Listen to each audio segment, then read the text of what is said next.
So final guys माइनी भ्लगमा सबैजनालाई स्वागत छ हैन। हजुरहरु पनि सन्चै हुनुहुन्छ होला, बट म पनि सन्चै छु। हामी चाहिँ आज धेरै दिनमा भेट हुँदैछौँ हैन।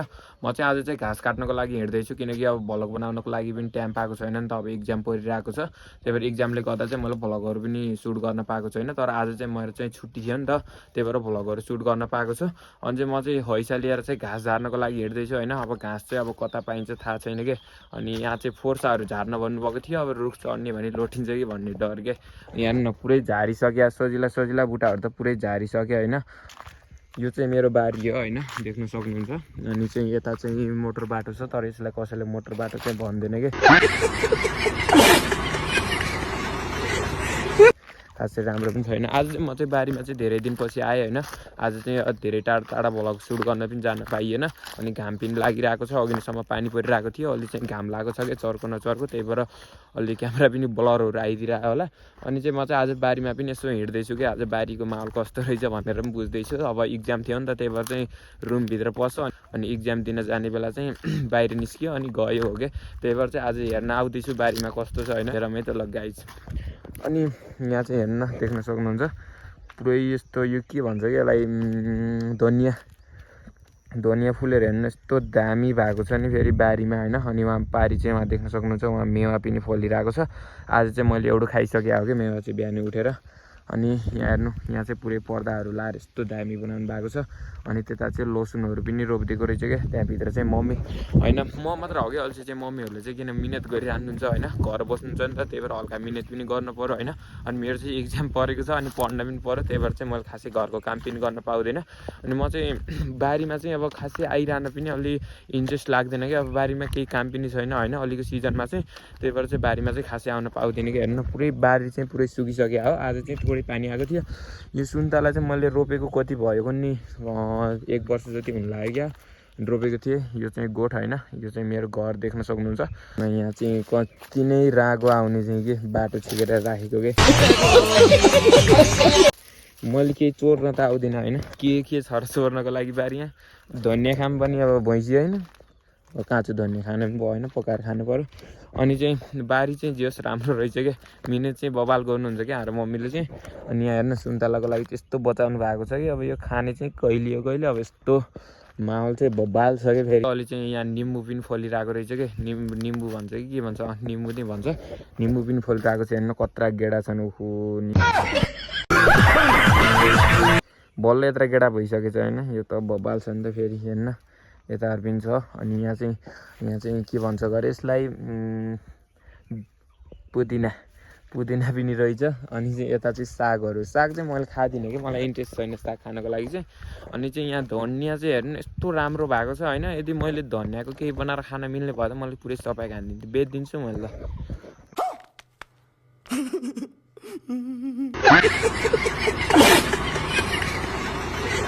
यहाँ देख्न सक्नुहुन्छ यस्तो राम्रो धनिया छ हैन। अब टिप्ने भने माथिबाट लाठो लिएर दौडाउँछन्, त्यही भएर टिप्ने पनि गाह्रो छ हैन। यहाँ चाहिँ यसलाई चाहिँ के भन्छ गरे प्याज भर्खर चाहिँ प्याज उम्रिँदैछ। अनि यता चाहिँ लसुन रहेछ हैन। अनि चाहिँ वहाँ पर चाहिँ के रोपिया खासै थाहा चाहिँ छैन। अलि फेरि यहाँबाट जाम भन्ने पनि चाहिँ फेरि गाली पनि खाइन्छ कि। यहाँ अहिले देख्ने बित्तिकै अलिकति गाली खाने हैन। नदेखि आज घाँस जान भनेर चाहिँ घरबाट हिँडे आएको कि म चाहिँ। त्यही भएर हेर्न अब त्यस्तो बबाल चलिरहेको छ हैन। अनि चाहिँ यही बेलामा भ्लग पनि सुट गरौँ। अब दिनदिनै भ्लगहरू पनि बनाउन पाएको छैन हैन। अनि भ्लग बनाउन त टाइम चाहिँ मिल्छ हैन, तर त्यही पनि इक्जामको सिजन हो नि त, अलि इक्जाम दिने टाइम भएको छ। त्यही भएर चाहिँ खासै भ्लगहरू सुट गर्न पनि पाएको छैन कि मैले। यो चाहिँ मेरो गाउँको हुन्छ नि, मेरो गाउँबाट देखिने भ्यू देख्न सक्नुहुन्छ। यो चाहिँ हाम्रो चाहिँ जङ्गल हो क्या। अनि यो माथिको चाहिँ हाम्रो जङ्गल हो। अनि यहाँ चाहिँ हाम्रो बारीहरू छ भन्नुहोस्। अनि यहाँ चाहिँ हाम्रो डाइनडाँडाहरू अनि पेलाचौरहरू पर्छ। अनि यता चाहिँ हेर्नु क्या मिठो घाम लगाइदिरहेको छ कि, बेसी चर्को छ घाम चाहिँ। अनि कस्तो छ भन्दा हैन जाडोको मौसम छ अनि पानी पनि परिरहेको छ हैन। अलि आफ्नो शरीरहरूको ख्याल पनि गरिदिनु होला। यो मोल फालेर भ्याउने अरे के। हेर्नु यत्रो मोल कति छ यहाँ, मोल सकिन्छ त। अनि गाई चाहिँ यत्रो कहाँबाट सक्ने रहेछ। ओहो गाह्रो छ मलाई पनि। अलि देख्यो भने मलाई मार्छन् थाहा पायो भने भित्र पसेको। अनि गाई मैले फोर्स चाहिँ झार्नु भनेर चाहिँ हिँड्यो हैसा लिएर हैन। अब कता जाने हो कता झार्ने उहाँ हेर्नु न, ऊ त फोर्स झार्न भनेर आएको मेन चाहिँ म हैन। तर फोर्समा हेर्नु त पातै छैन। अनि कहाँबाट झार्ने हो र त्यस्तो फोर्स हो। अनि यहाँ औखु पनि रहेछ। यहाँ अब 2-3 जना केटाहरू भए चोरेर भ्याइदिइसक्थे। अब झन् मखु चाहिँ बसिरहेको छ। अनि चाहिँ यस्तै छ होइन, गाउँसरको हालखबर चाहिँ यस्तै छ। अनि हल्लियो डुलो होइन, अब मेरो बिहा भएको भए दुबो पनि यति थियो नि होइन, अब बिहा भएको भए माला लगाउनु हुन्थ्यो, अब कुकुरको बिहामा लगाइदिए मात्र आफ्नो बिहा त कहिले हुने हो कहिले। ल है गाइज, यहाँ चाहिँ हाम्रो सुन्तलाको लागि खाल्टा खनेको रहेछ। अनि हाम्रो मम्मी चाहिँ लास्ट टाइम मिहिनेती हो क्या मान्छे चाहिँ, हेर्नु न मलाई त थाहै थिएन। अनि सुन्तला भिजेर पुरै हेर्नु त सेउला सोधेर हालिसकेको रहेछ। हामी चाहिँ उता परदेखि चाहिँ यतासम्म पुरै चाहिँ यहाँ सुन्तला रोप्ने विचार गरिरहेको छन् होइन। अब सुन्तला चाहिँ अब कहिले रोप्ने हो थाहा छैन, तर खाल्टा खनेर राखिसकेको। अब मकै सर्ने सिजन आयो होइन, अब मकै सर्न पनि त पर्यो नि त, त्यही भएर अब कहिले हो मकै सर्ने थाहा पनि छैन। त्यही पनि यसो खाल्टा साल्टा त पुर्ने होला नि त, फेरि मकै सके पनि रोप्नु पर्यो होइन। त्यही भएर गाह्रो छ हामीलाई त। अनि गाह्रो त कति हो कति। यहाँ यो तलतिर चाहिँ हाम्रो अन्टीहरूको बारी हो होइन। अनि यो चाहिँ पहिला मक्सिनामा हेर्नु यति चढ्थ्यो यो बुट्टामा है, माथिबाट केटीहरू देखिन्छ कि भनेर कि हेर्नु यहाँ माथि चढ्ने अनि झर्ने गर्थ्यो कि। अल्छी यत्रो रुख भयो, अचल त रुखमा चढ्न पनि डर लाग्छ कि, गाह्रो हुन्छ। किनकि खासै मैले घराइसी कामहरू गर्दैन नि त, अनि घाँस दाउराहरू पनि गर्दैन। अनि सँगसँगै घरको खानासाना पनि कहिले यसो स्कुलको छुट्टी भएको टाइममा मात्र हो कि बनाउने, नभए अरू बेला खानासाना पनि बनाउँदिनँ कि मैले। अनि हेरौँ न यस्तो राम्रो भ्यू छ होइन, तर बट म बसिरहने भएर होला होइन, खासै राम्रो चाहिँ लाग्दैन मलाई यो भ्यू चाहिँ। अनि यो चाहिँ मेरो गाउँ देख्न सक्नुहुन्छ, एकदमै राम्रो छ गाउँ चाहिँ होइन। अनि चाहिँ यो चाहिँ हेर्नु न माथि त्यहाँ माथि थियो ढुङ्गो होइन, त्यहाँ जहाँ भित्कियो नि माथि त्यहाँ थियो होइन, रुखैसँग चेपेर यहाँ तल झरेछ कि यो ढुङ्गो चाहिँ। कुनै के भएर यस्तो पानी आएको थियो, पानीले गर्दा पनि होला कि हेर्नु पुरै झरिसक्यो भुइँमा। अब फुटाल्ने भन्छ, अब कहाँ फुटाल्ने, यत्रो कहाँ सकिन्छ त नि। मलाई बाबालाई अस्ति नै हो फोन गरेर यो ढुङ्गो फुटाल है भनेको। अब यो ढुङ्गो फुटाल्दा त मेरो त दिनै जान्छ त नि होइन, यत्रो ढुङ्गो छ होइन। यो फुटाल्नको लागि त लगभग मलाई 5-6 दिन लाग्छ, त्यही पनि मलाई बट सन्चो पनि हुँदैन। यत्रो ढुङ्गो कहाँ फुटाल्न सकिन्छ त। अनि खेत्र लाएर गर्नु भनेको मान्छेहरू हालेर ढुङ्गो फुटाल्न पर्ला नि त। पछि मलाई घरकाल छुट्याइदियो भने चाहिँ ढुङ्गाको घर बनाएर बस्नुपर्छ जस्तो छ त।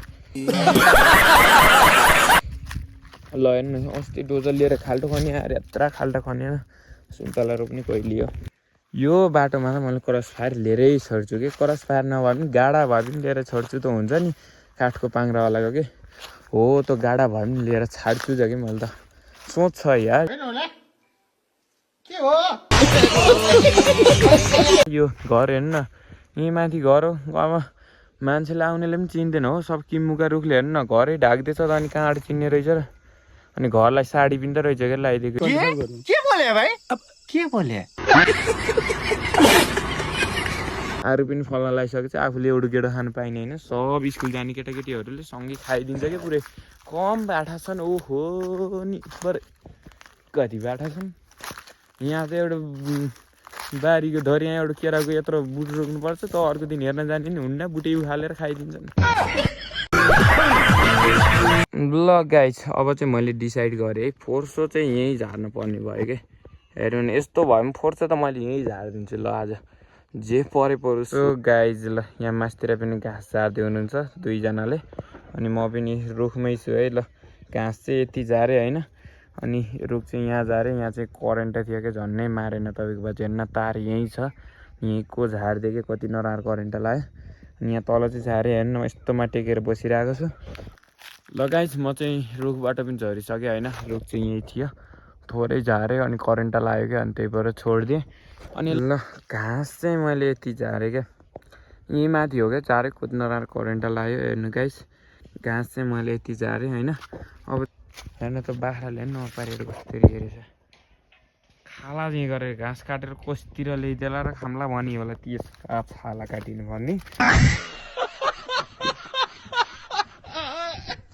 अनि किन यसको आवाज बुढोको जस्तो आइरहेको होला भन्नुभएको होला। मलाई चाहिँ रुगाखोकीले यति सताएको छ, त्यही पनि यस्तो त हुने थिएन, बट इक्जामको टेन्सनले गर्दा पनि हो। अनि चाहिँ फाइनल गाइज मैले चाहिँ घाँस सेबुलेर चाहिँ बिहेँ, हैसा चाहिँ यता राखेको छु।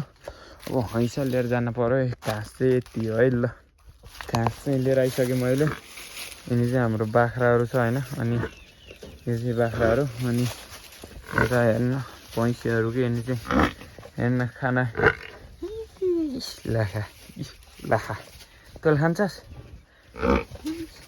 लाखा। काट्ने मान्छेलाई करेन्ट लामसम्म काट्ने है, घुमारिदिन्छु अहिले अनि फिस्टाहरूलाई अर्काहरू काटेर लिएर आउनु खान्छ साथी खान्छ कहाँ आउनेको अनि तिल त चोरेर लैसक्यो यो त लास्टै भएको रहेछ ल यसले पनि उडादिन्छु यो चाहिँ मेरो घर देख्नु नभएको भए यो चाहिँ मेरो घर हो है ल उहाँ र मम्मी हाई गरिदिनु न हाई गरिदिनु न ल भएन घरको मालिक नि के बाफ्रे फाइनल गाइस जति भिडियो भयो होइन छोटो भयो मिठो भयो होइन अब चाहिँ खासै भिडियो बनाउने कन्फिडेन्ट पनि छैन होइन अब सधैँ बनाइरहने पनि होइन बल्ल सिकौटो मान्छे हो त्यही भएर सब्सक्राइबरहरू पनि बढी छैन अनि त्यही भएर ब्लग बनाउने पनि खासै इन्ट्रेस्ट छैन आजको चाहिँ सर्ट भिडियो भयो होइन आफ्नै गाउँठाउँमा भयो अनि चाहिँ अब मैले चाहिँ इक्जामको छुट्टीपछि चाहिँ मैले टाढा टाढा गएर हुन्छ नि नयाँ नयाँ भ्यूमा भिडियो बनाउँछु अनि आजको भिडियो चाहिँ लगभग यति भयो है त अब किनकि घरमा पढ्न पनि छ अब पढ्न पनि पर्यो ल सबैजनाले भिडियोमा लाइक सब्सक्राइब गरिदिनु होला होइन यस्तै भिडियोहरू हेर्दै जानु होला ल आजको लागि बाई बाई है त ल